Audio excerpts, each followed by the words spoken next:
Estamos em uma noite chuvosa em Londres, dias antes do Natal. Um jovem aparece e entra em uma barbearia. Lá dentro, o proprietário chamado Azim atende um cliente russo e apresenta o jovem como seu sobrinho, chamado Ekrem. De repente, o velho estende a navalha para Ekrem e ordena que ele termine a tarefa. O jovem pega a navalha, mas parece estar meio agitado e sem saber o que o tio está sugerindo. O cliente, percebendo o perigo, faz um movimento brusco, mas Azim segura a cabeça dele enquanto Ekrem esfrega a navalha na garganta do russo. Enquanto isso, uma jovem grávida caminha com os pés descalços até uma farmácia e pede por ajuda. Ela está muito ferida e perdendo o bebê. De repente, ela perde a consciência e desmaia. Ela é levada às pressas para o hospital e é atendida pela enfermeira, chamada Ana, que não faz ideia, mas se envolve em um problema que, meu amigo, nem te conto. Os médicos fizeram de tudo, mas só conseguiram salvar a criança. A moça, infelizmente, não teve a mesma sorte. Ana percebe que aquela adolescente tinha um diário misterioso e guarda ele para tentar decifrar o que está escrito e, quem sabe, encontrar os parentes daquela adolescente. Ana vive com seu tio rabugento e a esposa dele. Como ele sabe a língua russa, Ana até pede que ele faça a tradução do diário, mas o velho parece estar muito ocupado em criticar ela por se apoderar dos pertences dos seus pacientes. Vendo que ele não queria ajudar ela pega o diário e folheia as páginas. Nisso, ela encontra um cartão de visitas de um restaurante chamado Transsib. As poucas coisas que ela conseguiu entender deixam as pistas que a garota vem da região da Sibéria em busca de uma vida melhor em Londres, mas falhou miseravelmente. Ela então decide procurar o lugar. Ela pega sua moto e pilota até o restaurante. Lá ela acaba se deparando com dois bandidos carismáticos, chamados Kirill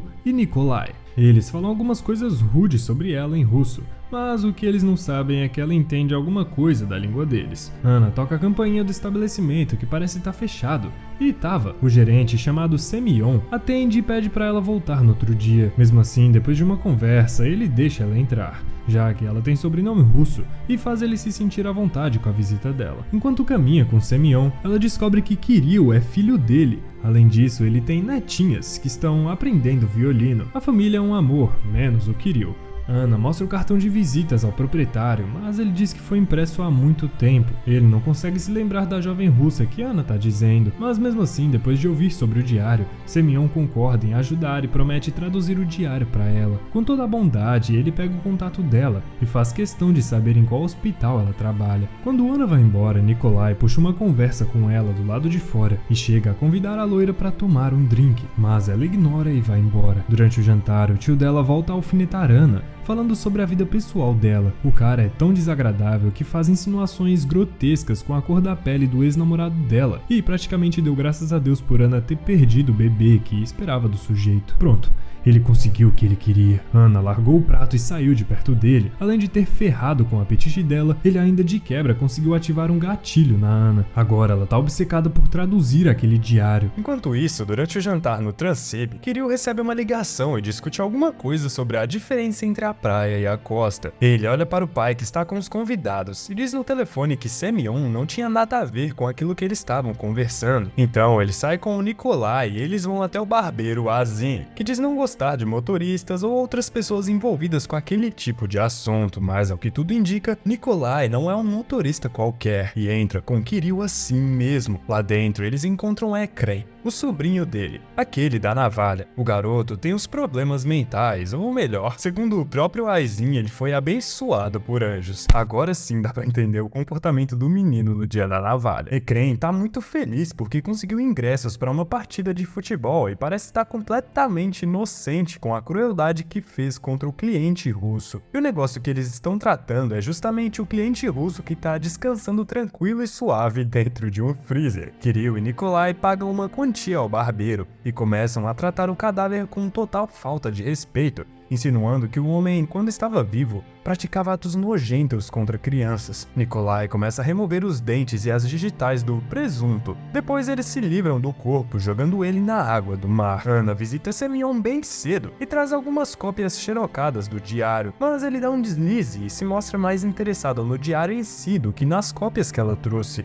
Tem treta aí, hein? Conversa vai, conversa vem. Semyon oferece de levar ela pra casa, tentando saber o endereço dela, já que o tio, que também entende russo, pode estar traduzindo o diário também. Mas por sorte, ela tá de moto e recusa. Isso deixa Semyon mais inquieto, embora ele não demonstre tanto. Olha a coincidência, na saída a moto dela começa a dar defeito e Nikolai, o suposto motorista, aparece bem na hora de ajudar. O motorista, cheio de bondade em seu coração, se oferece para dar uma carona para ela, mas durante a carona ele começa a sondar algumas informações de maneira discreta. Ana nem percebe e acaba falando sobre o diário e do que ela conseguiu entender. Ao que tudo indica, a jovem tinha apenas 14 anos e se chamava Tatiana. Provavelmente ganhava a vida daquele jeito que Napoleão perdeu a guerra. No dia seguinte, pela manhã, o corpo do cliente russo é encontrado na margem do rio. Pelas tatuagens nos joelhos, um agente secreto entende que a vítima era um membro de uma máfia russa. Quem fez aquilo com ele, por mais que tivesse tentado remover as digitais e a arcada dentária, se esqueceu de tirar um documento que estava na jaqueta, sequinho dentro de um plástico. De volta à casa da Ana, o tio dela finalmente deixou de ser um inútil e resolveu traduzir o diário. Ele diz que leu o que estava escrito e que era melhor que a Ana não mostrasse a ninguém. Tatiana não era bem o que Ana pensava. Ela, na verdade, estava sofrendo aquele negócio que começa com A e termina com Búzios. A tia Diana tá tentando convencer o marido a traduzir o resto das anotações e assim saber melhor sobre aquela adolescente. Agora Ana tá no hospital tomando conta do bebê de Tatiana. De repente, Semyon aparece para falar com ela sobre o diário, mas a conversa toma um rumo bem diferente. Segundo ele, Kirill é mencionado nesses registros e lá tá escrito um monte de coisas ruins sobre o filho. O velho então pede para não denunciar a polícia porque o filho é uma boa pessoa, mesmo que o diário mostre o contrário. Ana diz que a única preocupação dela é com o bebê. Semyon então tenta fazer um acordo com ela. Ele quer resolver o problema com o filho sozinho em troca de dar o endereço da família de Tatiana, antes que o bebê seja levado para um orfanato. Quando Semyon saiu, disse para Ana pensar no acordo e lança uma ameaça discreta, dizendo que ela sabe onde encontrar ele, e ele também sabe onde encontrar ela. Nesse momento, o tio dela traduz as notas que dizem exatamente o que aconteceu. Não foi Kirill que violou ela. Na verdade, ele não conseguiu. O pai dele, o próprio Semyon, foi quem apareceu e cometeu esse ato horrendo, ensinando ao filho como que se fazia. Meu Deus. Agora Ana entendeu a ameaça dele e, junto com os tios, decidiu o que fazer a seguir. Ana quer dar o diário em troca do endereço de parentes, mas seu tio diz que não se faz acordos com pessoas desse nível de sujeira. Enquanto isso, Nikolai tá consertando a moto da Ana quando Kirill aparece com um champanhe francês, obviamente furtado de algum lugar. Kirill começa a conspirar contra o pai e promete colocar Nikolai na jogada. Semyon aparece irritado por causa da execução do russo. Ele pede explicação, mas Kirill se recusa, dizendo que não tem nada a ver com aquilo. Mas Nikolai entregou o jogo para fazer média com Semyon. Mais tarde, Ana se senta em um café com a sua família, esperando por Semyon para entregar o diário, mas para surpresa dela, Nikolai é quem vai no lugar dele. O simples motorista tá ganhando a confiança do velho. Semyon elogia a escolha do lugar, já que Ana preferia um espaço público e bem movimentado. Ela entrega o diário ao motorista, mas quando exige o endereço da família de Tatiana, Nikolai diz que não sabe do que ela estava falando e vai embora. Ela corre atrás de Nikolai na rua e começa a acusar ele de proteger quem fez aquilo com a pobre garota de 14 anos. As coisas saem do controle e o tio dela dá uma cuspida na cara de Nikolai. Depois de limpar o cuspe, ele faz um gesto indicando que vai cobrar caro por aquela cuspida. Talvez o preço de uma vida. À noite, no restaurante, ele lê as anotações da garota, quando Semyon aparece elogiando o motorista por ter conseguido o diário. Depois de queimar o diário, ele ordena que Nikolai elimine o tio de Ana, já que ele leu as anotações e poderia ser uma testemunha também. No dia seguinte, Nikolai encontra Ana perto do hospital. Ele trazia a moto dela e o endereço dos parentes da menina. Mesmo assim, o clima de lá não é muito favorável. Então, o homem oferece a Ana para adotar um bebê, ao invés de mandar a criança para um lugar tão ruim. Perto dali, o sobrinho do barbeiro caminha com uma multidão de fãs após a partida de futebol. Ele sai para urinar em um túmulo quando dois caras aparecem e fazem com ele a mesma coisa que ele fez com um russo na barbearia. Semyon está em uma celebração familiar quando recebe uma visita de Azim. O cabeleireiro diz que a máfia chechena acabou com a vida do seu sobrinho e está pedindo a cabeça de Kirill. Mas como Azim tem mais medo de Semyon do que dos chechenos, o velho pensa em um plano para resolver o problema do barbeiro. Assim, ele manda dizer que leva 2 dias para atrair Kirill em uma armadilha. Por outro lado, Ana tá do lado de fora do restaurante quando chega um carro com Nikolai e Kirill. O motorista dá a entender que é melhor a mulher ir embora, mas ela pede para avisar ao patrão que o bebê tá no hospital e insinua que Semyon é o pai. Isso atrai a atenção de Kirill, que tenta agredir ela.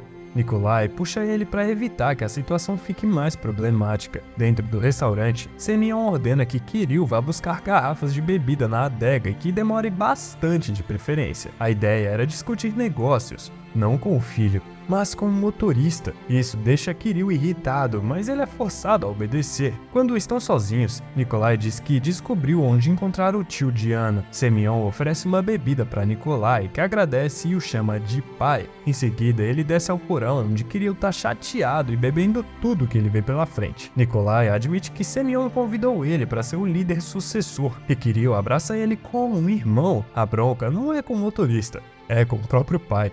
Mas, depois o filho do patrão revela que tudo não passava de um teatrinho. Ele diz que a ideia foi dele e que ele ainda tinha muito a ensinar a Nikolai.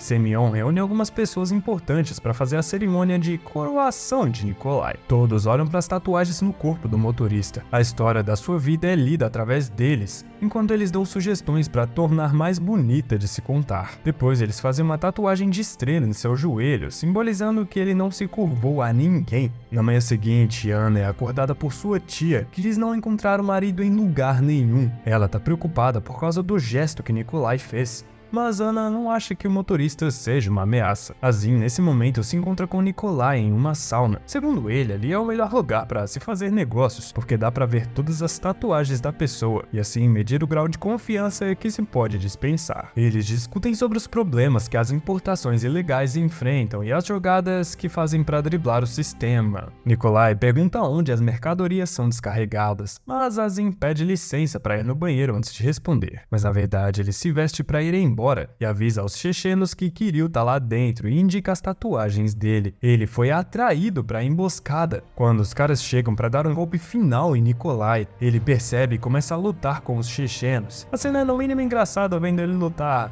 né? Dessa forma, com dois caras de jaqueta.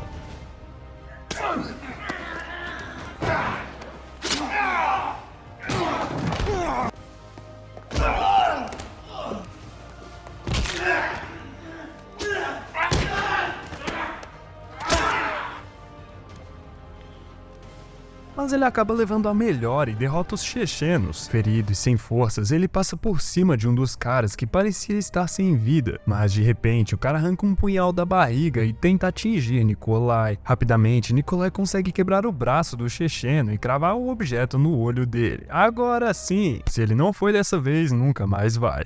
Nikolai é levado para o hospital, onde Anna consegue reconhecer ele enquanto passava desmaiado na máquina. Ela ameaça chamar a polícia por causa do tio desaparecido, mas Nikolai diz que o velho tá bem. Ele agora está na Escócia e em um hotel 5 estrelas. Isso porque ele sabia demais e era perigoso ficar em Londres. Um agente do governo conseguiu encontrar o hospital onde Nikolai estava internado e faz uma visita. Enquanto eles conversam no terraço, descobrimos que Nikolai é um agente secreto também. Agora eles já sabem que Semyon é o chefe da máfia, mas não tem provas para incriminar ele. Porém, Nikolai dá uma sugestão de condenar o chefe pelos crimes que cometeu contra Tatiana. Mas quando ele é lembrado que o diário foi queimado, ele responde imediatamente que o bebê existia e podia comprovar que ele cometeu os crimes contra uma menor de idade. Era só fazer o teste de DNA. No Transib, Kirill está conversando com a sua sobrinha e tenta explicar uma briga que teve com Semyon. Mas de repente, ao olhar o vídeo na câmera de segurança, ele percebe a chegada da polícia e pede à sobrinha para subir para o quarto. Em vez de uma prisão, a polícia coletou o sangue de Semyon para fazer exames. Kirill suspeita que isso seja um pouco diferente, mas a conversa não se estende muito.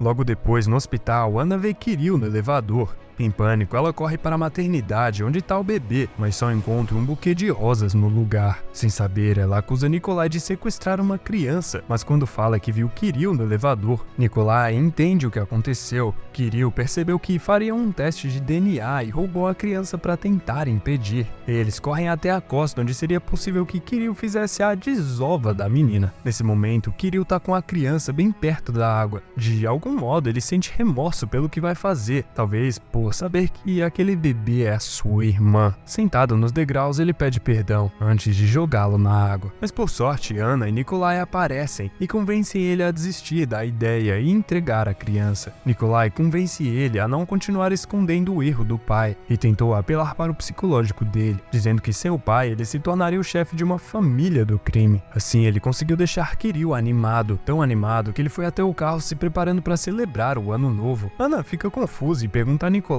quem ele é e por que estava ajudando ela, mas ele dá uma resposta vaga. Mesmo assim eles se beijam enquanto se despedem. O agente secreto vai embora. Nas cenas finais, o tio e a tia de Anna cuidam da menina. Ela adotou a filhinha da Tatiana. Enquanto a voz de Tatiana resume o que estava escrito no diário, Nikolai é visto em um terno fino sentado no lugar do Semyon, na cadeira de gerente do restaurante. Esse foi o recap do filme de 2017 chamado Senhores do Crime. Espero que vocês tenham gostado, curtam e se inscrevam no canal para mais conteúdos como esse. Aproveita e comenta a sua nota aí abaixo. A minha nota é 6. Tô deixando esse outro vídeo aqui na sugestão, eu tenho certeza que você vai gostar, hein? Obrigado por assistir, um grande abraço e até o próximo recap. Um grande beijo.